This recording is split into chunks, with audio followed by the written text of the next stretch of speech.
पेड़ को सजदा करते देखा, ना माना। मुट्ठी में कंकरी को कलमा पढ़ते देखा, ना माना। तो मुस्तफा आ गए जलाल में, फरमाया तो अबुल हकम नहीं हो सकता, तू तो अबू जहल है, तू तो अबू जहल है, यानी तू जाहिलों का बाप है। मुस्तफा ने कह दिया। आज पूरी दुनिया अबुल हकम भूल गई, अब सब अबू जहल कह रहे हैं। आज उसकी औलादें पूरी दुनिया में पाई जा रही है, जो हुजूर की अजमतें देख रही है, हुजूर की अजमतें पढ़ रही है, हुजूर की अजमतें सुन रही है, लेकिन नहीं समझ पा रही है, नहीं मान पा रही है। इसलिए मैं कहता हूँ अल्लाह का शुक्र है कि हमारे सुन्नत व जमात के घराने में पैदा हुए हैं, नबी के मानने वाले हैं और नबी का कलमा पढ़ने वाले हैं। मीलाद मुस्तफा से रिश्ता है और ये रिश्ता आज तक नहीं।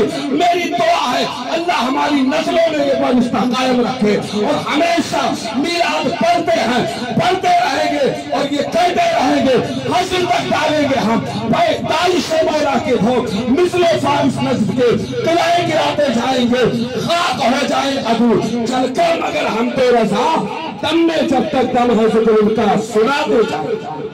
क्या बात है, माशाअल्लाह। नारे तकबीर, नारे रिसालत, मशलके आला हजरत सरकार की आमद, जश्न ईद मिलादुन नबी। माशाअल्लाह, बहुत अब सुनिए, वो शेर जो मैं पढ़ना चाहता हूँ। अबू जहल समझा रुतबा नबी का, अबू जहल समझा रुतबा नबी का, अबू जहल समझा अरे रुतबा नबी का। मुट्ठी में कंकर पढ़ ले, मुट्ठी में कंकर पढ़ ले, कलेमा तुम्हार हो। मुट्ठी में कंकर पढ़ ले, कलेमा तुम्हार हो। आए नबी जी हमरे आई बहार हो। चलते चलते आखिरी बात मिलाद के हवाले से बोल के अपनी बात मुकम्मल कर देता हूँ मैं। इंशाअल्लाह जिंदगी रही तो फिर 12 रबीउल अव्वल शरीफ आएगा और फिर मुलाकात होगी। बहरहाल सुने, मिलाद पे दलील मांगते हैं लोग, कहते दलील तो नबी की पूरी जिंदगी 63 साल, 63 साल, 53 साल मक्का शरीफ और 10 साल मदीना शरीफ, टोटल 63। अगर नबी को मिलाद इल्लाही प्यारा था तो मनाया क्यों नहीं? सवाल है, सवाल है ना। अच्छा चलो, नबी के बाद सहाबा का जमाना आया, अबू बकर सिद्दीक रज़ियल्लाहु ताला अन्हु का जमाना 2 साल क्यों नहीं मनाया? उमर फारूक रज़ियल्लाहु ताला अन्हु का जमाना तकरीबन 10 साल क्यों नहीं मनाया? हज़रत उस्मान गनी का जमाना 12 साल तकरीबन क्यों नहीं मनाया? मौला अली का जमाना तकरीबन 4 साल कुछ क्यों नहीं मनाया? हसन मुस्तफा का जमाना क्यों नहीं मनाया? मैंने कहा नादान, मिलाद तो नबी के जमाने में भी हो रहा है, मिलाद नबी के जमाने में भी हो रहा था, सिस्टम अलग था। आज हमारे जमाने में तकनीक आगे निकल गई, टेक्नोलॉजी का दौर है, इंसान तरक्की कर चुका है, माइक भी है, लाइट भी है, फानूस भी है, स्टेज भी है, अवाम भी है, सारी शाहराहें मुतय्यन कर दी गई है। उस जमाने में इतनी बुनियाद नहीं थी, सहूलतें नहीं थी, इसलिए नबी का मिलाद और तरीके से पढ़ते थे। अब आइए जरा देखें मस्जिद नबवी शरीफ, मस्जिद नबवी शरीफ में इस रिवायत के रावी हजरत अमीर मुआविया रज़ियल्लाहु ताला अन्हु फरमाते हैं, एक रात नमाज इशा के बाद हम और कुछ सहाबा बैठे हुए थे मस्जिद नबवी शरीफ में, हल्का बनाए, घेरा बनाए और बैठकर जिक्र रसूल कर रहे थे कि अल्लाह का एहसान है, अल्लाह ने हमारे बीच में रसूल पाक को भेजकर बड़ा एहसान किया, वरना हम आज इस्लाम में कहाँ आ जाते, हम आज कलमा कहाँ पढ़ना पाते, हम खुदा की कुरान से कहाँ मुतारफ हो पाते। हमको क्या पता था इस्लाम किसे कहते हैं, हमको क्या पता था खुदा कौन है, हमको क्या मालूम था रसूल कौन है। ये तो करम है आमिना के चांद का कि उनकी बरकत से अल्लाह ने हमें हिदायत अता फरमा दी है। अब इतना ये बातें कर ही रहे थे, जिक्र कर ही रहे थे, तब तक आमिना का चांद हुजरे आयशा से बाहर आया और मस्जिद नबवी शरीफ के उस मकाम पर पहुंचे जहां पर ये सहाबा बैठे थे। मेरे नबी ने फरमाया, क्यों बैठे हो, क्यों बैठे हो? उन्होंने कहा या रसूलुल्लाह अलैहि सलाम हम लोग ऐसे नहीं बैठे हैं बल्कि आपका जिक्र कर रहे हैं। कहा क्या कर रहे थे?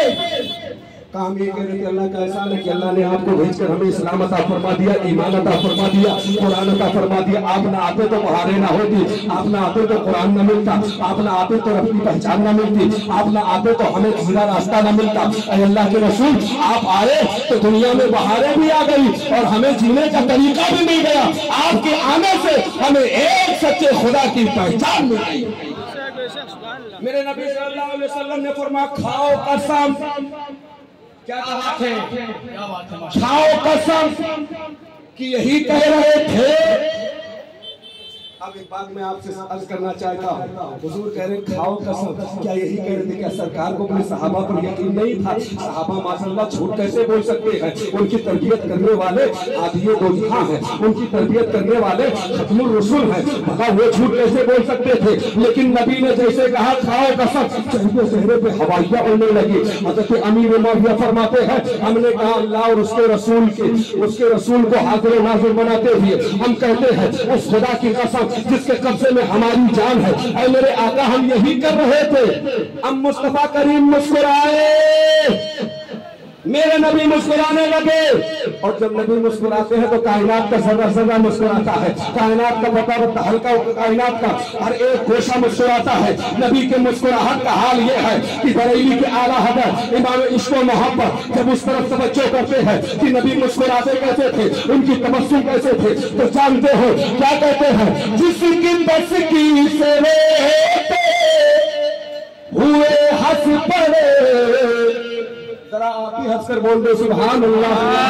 जिसकी तस्कीर से रोते हुए हंस पड़े उसे तबस्सुम की आदत पे लाखों सलाम, उसे तबस्सुम की आदत।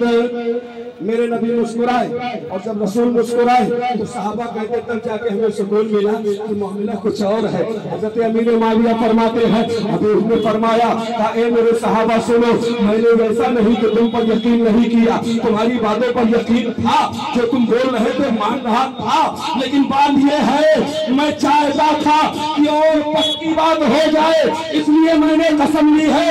अरे सुनो, जब तुम यहाँ सहन में बैठकर जिक्र कर रहे थे तो मैं हुजरे में था, जिब्रील आए थे, जिब्रील आए थे। या रसूलुल्लाह अलैहि सलाम किस लिए आए थे? कहा मेरे आका ने फरमाया था इसलिए आए थे वो तुम्हारा बैठना रब देख रहा है, तुम्हारा जिक्र करना रब देख रहा है, तुम्हारा हल्का बना के बैठना रब देख रहा है। रब ने फरमाया ए जिब्रील मेरे महबूब को जाके अपने गुलामों के लिए बशारत दे दो, उनके गुलामों के लिए मुस्बत दे दो, उनके गुलामों के लिए खुशखबरी दे दो। कहा किस बात की? मेरे आका ने फरमाया जैसे वो हल्का बना के जमीन पर मेरे महबूब का जिक्र कर रहे हैं, ऐसे एक हल्का आसमान में भी बनाए और मेरे महबूब का जिक्र हो और उनसे कह दो कि नबी के गुलामों का इस तरह बैठना, मेरे महबूब का जिक्र करना, ये अल्लाह को पसंद है। शक सुभान अल्लाह, ये अल्लाह को पसंद है। अब यहीं से आप समझ लीजिए इनको मिलाद पसंद है, वो अल्लाह को पसंद है। जो मिलाद वाले हैं वो अल्लाह को पसंद है, जो नबी के जिक्र वाले हैं वो अल्लाह को पसंद है। तभी तो किसी कहने वाले ने कहा सदाए दे कि आती रहेगी जिसे सुन के दिल शाद होता रहेगा।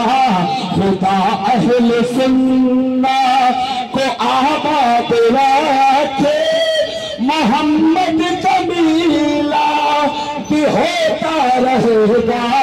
खुदा अहले सुन्ना।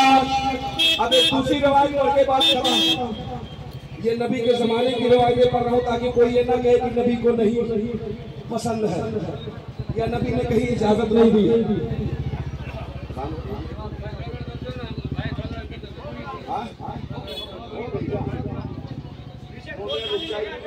आगिएगा नहीं वरना मिस हो जाएगी बात, तो आप सोच समझ नहीं पाएंगे, फिर आप कहेंगे यार बात समझ में आई नहीं, बड़ी मेहनत से बोल रहे थे, हम सुन रहे थे लेकिन समझ में आई नहीं।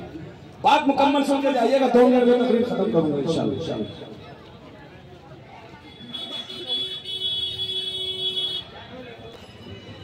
मोहब्बत से दुरूद अल्लाहुम्मा सल्ली अला सय्यिदना मौलाना मुहम्मदिन मादनी जोदी वल करम व अलैहि कलामी करीम मुबारक वसल्लम सलातो व सलाम अलैका या रसूलल्लाह सल्लल्लाहु अलैहि वसल्लम। दो किताबों का नाम बता रहा हूँ, जल्दी जल्दी लिख लीजिएगा जहन में, अगर हो सकेगा तो इसे याद कर लीजिएगा। जब कोई दलील मांगेगा तो इन दो किताबों का नाम दे दीजिएगा जो आज मिल रही है।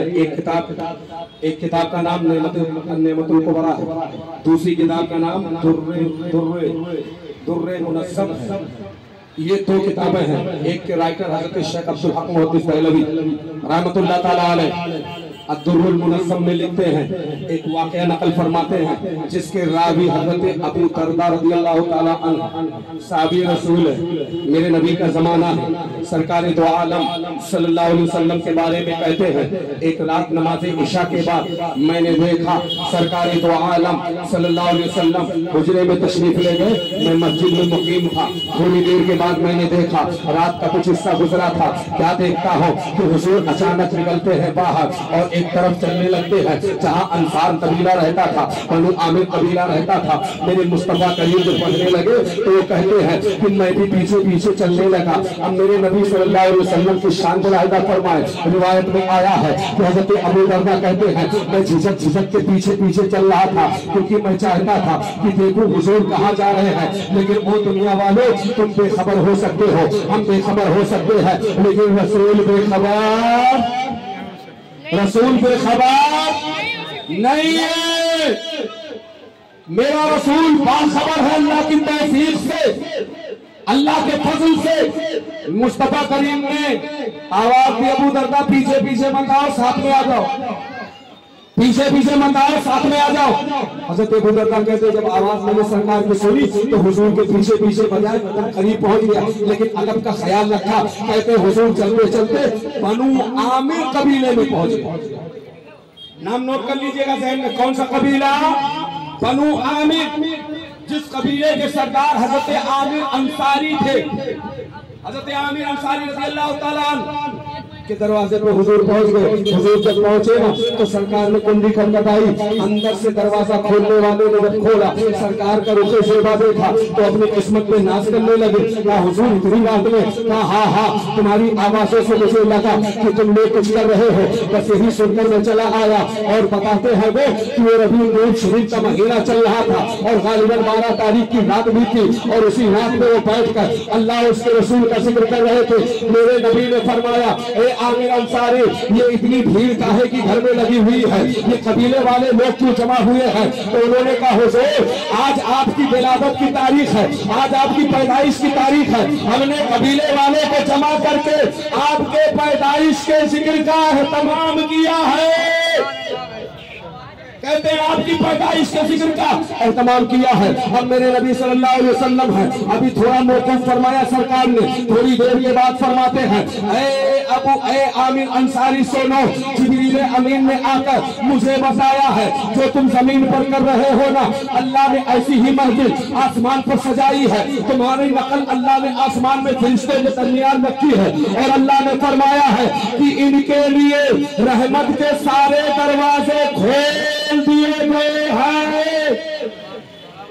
क्या कहते हैं? इनके लिए रहमत के सारे दरवाजे खोल दिए गए हैं, और तमाम फरिश्ते आमिर और उनके कबीले वाले के लिए दुआएं मग़फ़िरत कर रहे हैं। अब हज़रत अबू दरदा कहते हैं, मैंने जब इतना सुना तो सरकार से अर्ज़ करते हैं, या रसूलल्लाह अलैहिस्सलाम, क्या ये फज़ीलत सिर्फ आमिर के लिए है, उनके कबीले वालों के लिए ही है, या बाद में आने वालों के लिए भी होगी? तो मेरे नबी फरमाते हैं, ऐ मेरे गुलाम अबू दरदा सुने, अल्लाह तबारक व तआला ने मेरे जिक्र को इतना बुलंद रखा है जो